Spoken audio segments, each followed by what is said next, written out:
est 13h sur Al-Oula. Bonjour et bienvenue dans ce premier rendez-vous d'information de la journée. Voici le sommaire. Hier, nous commémorions le 67e anniversaire de la disparition de feu Sa Majesté Mohammed V. À cette occasion, Sa Majesté le roi Mohammed VI Amir al-Mouminin s'est recueilli hier, 10e jour de Ramadan, sur la tombe du père de la nation, feu Sa Majesté Mohammed V.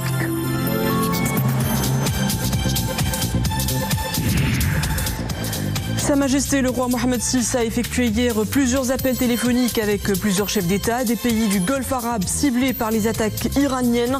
Le souverain leur exprime la ferme condamnation du Maroc des agressions abjectes ayant visé la souveraineté de ses États frères et la sécurité de leur territoire. Nous ferons le point sur la situation. Ramadan et sport, les deux font-ils bon ménage? Nous verrons comment c'est possible de rester actif en jeûnant sans se mettre en danger. Amateurs ou sportifs aguerris, on vous donne les clés pour s'entraîner en toute sécurité.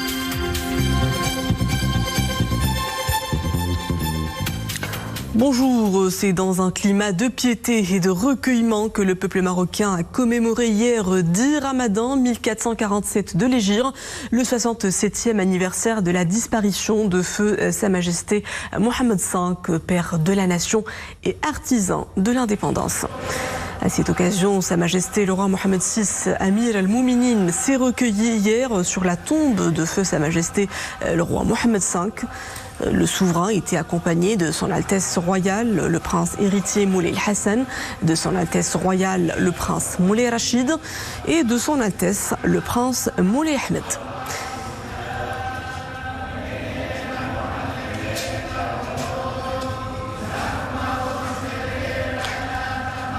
Sa Majesté le roi s'est également recueilli sur la tombe du grand regretté du Maroc, feu Sa Majesté le roi Hassan II, que Dieu l'ait en sa sainte miséricorde. Hier toujours, Sa Majesté le roi Mohammed VI a eu plusieurs appels téléphoniques avec ses frères, leurs majestés et leurs altesses. Il s'agit de son Altesse Cheikh Mohammed Ben Zayed Al Nahyan, président de l'État des Émirats Arabes Unis, de Sa Majesté le roi Hamad Ben Issa Al Khalifa, souverain du royaume de Bahreïn, de son Altesse royale le prince Mohammed Ben Salman Ben Abdelaziz Al Saoud, prince héritier du royaume d'Arabie Saoudite, président du Conseil des ministres, et de son Altesse Cheikh Tamim Ben Hamad Al Thani, émir de l'État du Qatar. Au cours de ces appels, Sa Majesté le roi a réaffirmé la ferme condamnation par le royaume du Maroc des agressions abjectes ayant visé la souveraineté de ses États frères et la sécurité de leur territoire, ainsi que le soutien de Sa Majesté et son plein appui à ces pays dans toutes les mesures légitimes qu'il juge appropriées pour la préservation de leur sécurité et de la quiétude de leurs citoyens. Partant des liens fraternels ancrés et de la solidarité constante qui unit le royaume du Maroc à ses États frères, Sa Majesté le roi a insisté sur le fait que la sécurité et la stabilité des pays du Golfe arabe font partie intégrante de la sécurité et de la stabilité du royaume du Maroc et que toute atteinte à leur sécurité constitue une agression grave et inacceptable et une menace directe pour la stabilité de la région. Et suite aux attaques iraniennes ayant pris pour cible hier plusieurs États arabes, à savoir le Royaume d'Arabie Saoudite, l'État des Émirats Arabes Unis, le Royaume de Bahreïn, l'État du Qatar, l'État du Koweït et le Royaume hachémite de Jordanie, le Royaume du Maroc a exprimé sa condamnation avec la plus grande fermeté de l'attaque abjecte de missiles iraniens qui a violé l'intégrité et la sécurité de ses États arabes frères. Un communiqué du ministère des Affaires étrangères, de la coopération africaine et des Marocains résidant à l'étranger indique que le Maroc considère cette agression comme une violation flagrante de la souveraineté nationale de ces États, une atteinte inacceptable à leur sécurité et une menace directe à la stabilité de la région. Le Royaume affirme sa pleine solidarité avec les États arabes frères dans toutes les mesures légitimes qu'ils prennent pour répondre à cette attaque et protéger leur sécurité ainsi que la quiétude de leurs citoyens et des résidents. Avant de poursuivre ce dossier à la une, ce rappel de l'activité royale de la semaine. Jeudi, au Palais Royal de Rabat, Sa Majesté le roi Mohammed VI a reçu plusieurs ambassadeurs étrangers venus présenter au souverain leur lettre de créance. En tant qu'ambassadeurs plénipotentiaires et extraordinaires de leur pays dans le royaume. Cette audience s'est déroulée en présence du ministre des Affaires étrangères, de la coopération africaine et des Marocains résidant à l'étranger, Nasser Bourita.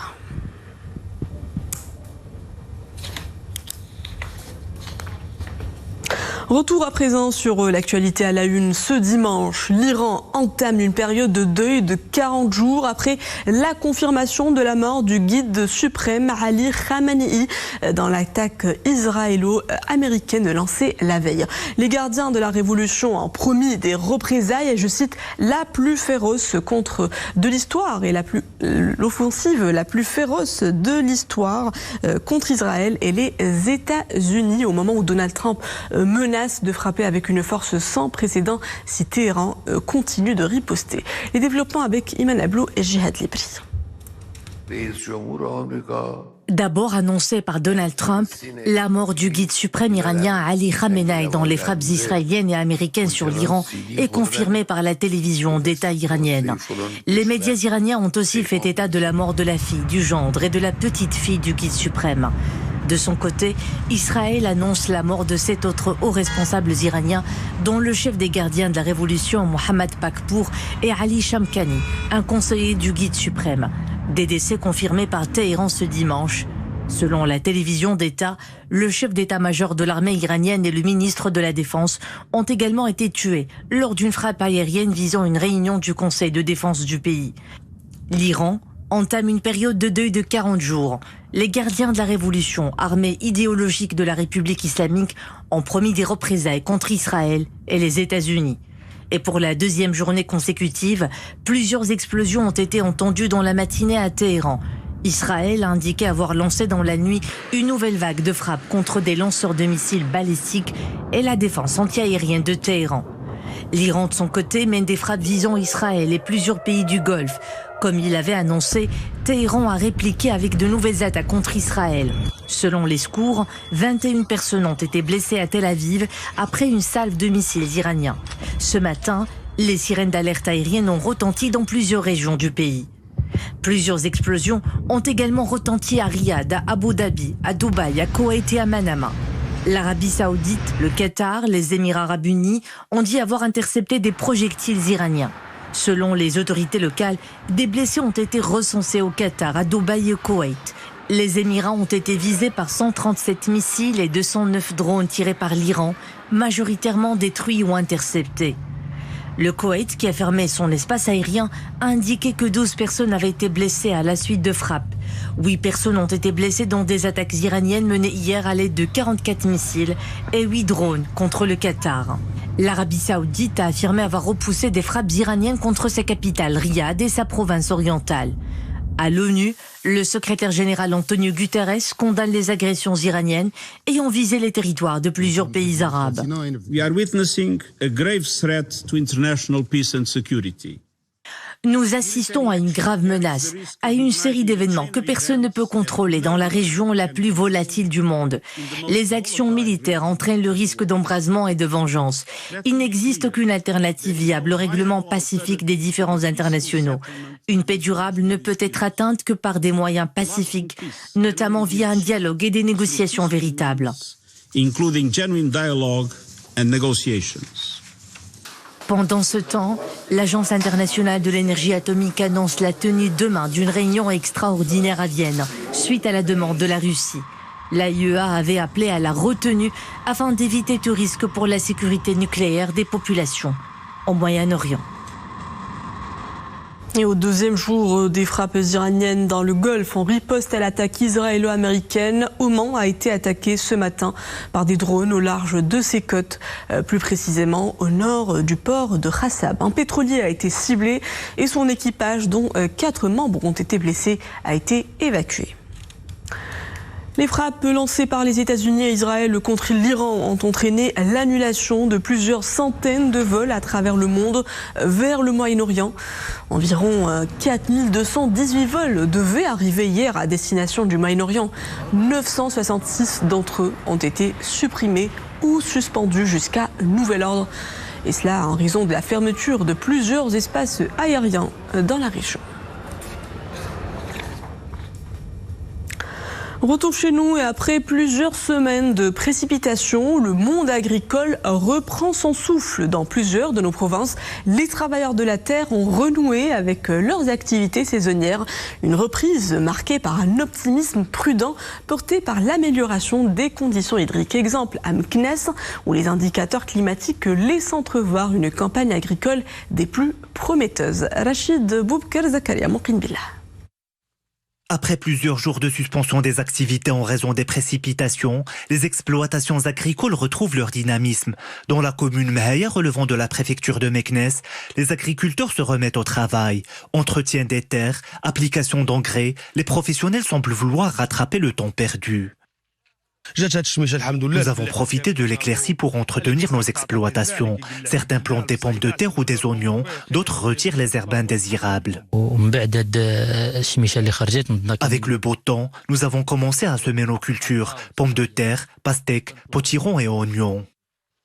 Alors que les conditions climatiques s'améliorent, les agriculteurs prêtent une attention particulière aux cultures. Il est aussi question d'éviter la formation de champignons relatifs à l'humidité ou des herbes indésirables. Les conditions climatiques actuelles semblent favorables aux cultures printanières et à un nombre de variétés agricoles. Après 2 mois d'arrêt d'activité, les tâches se sont accumulées. Mais avec l'amélioration des conditions climatiques, nous avons repris notre quotidien. Nous nous attelons au semis et à l'entretien des exploitations. La seule chose à signaler est le manque relatif de la main-d'œuvre. Ces exploitations sont situées dans la plaine du Seis, une zone réputée pour son rendement agricole des variétés d'oléiculture, céréaliculture et culture maraîchère. Après s'être acquittés de leurs tâches, les professionnels espèrent une reprise des pluies pour garantir un bon cycle agricole. Un secteur agricole porté par une conjoncture climatique favorable et cette semaine elle sera marquée par un nouvel épisode neigeux. À présent, cette alerte météo de niveau orange, chute de neige à partir de 1800 mètres sont attendues de mardi à jeudi dans plusieurs provinces du royaume. Ce phénomène intéressera les provinces de Taroudan, El Haouz, Azilal et Ouarzazate avec des chutes comprises entre 25 et 35 000 centimètres.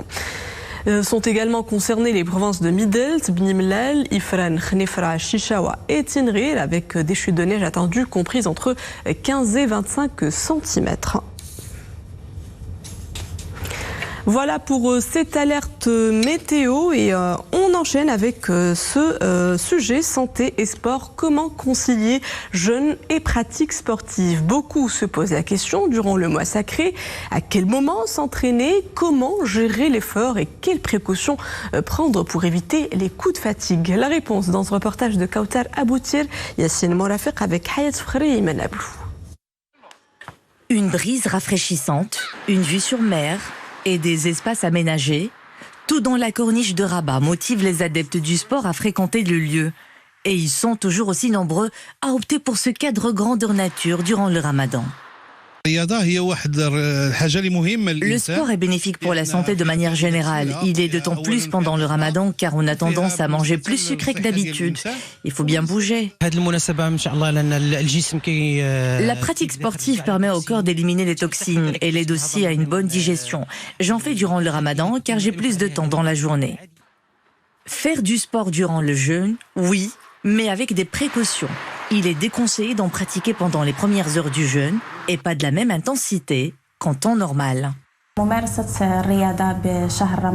La pratique sportive durant le ramadan est a priori sans danger, mais il faut prendre en considération les changements physiologiques que connaît le corps en cette période.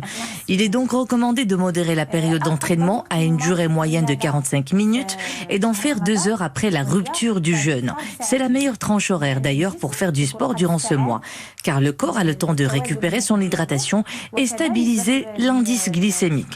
J'insiste sur la nécessité d'éviter les exercices exercices pénibles et d'opter pour des exercices de moyenne ou de faible intensité. Il est aussi possible de faire du sport 1 heure avant la rupture du jeûne. Vous l'aurez donc compris, ne rangez pas vos baskets au placard pendant le mois sacré. Privilégiez plutôt une activité physique qui répond à vos besoins, sans risque, au bon moment et avec la bonne intensité. Et voilà tout pour ce journal. Merci à vous de l'avoir suivi. Retrouvez tout de suite votre journal en espagnol. Il vous sera présenté par Nedal Bouhmala.